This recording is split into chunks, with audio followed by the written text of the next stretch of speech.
সবাই মিলে ফল খাও ফল খাও।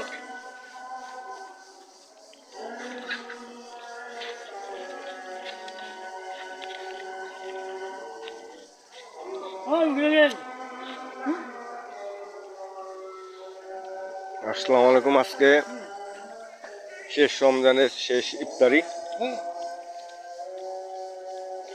এলাকায় সবাইকে নিয়ে ইফতার করতেছি।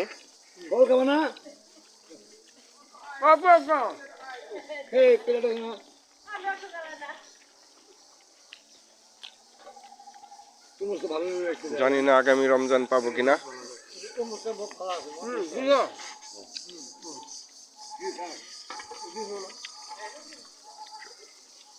সবাই ভালো থাকবেন, ধন্যবাদ সবাইকে।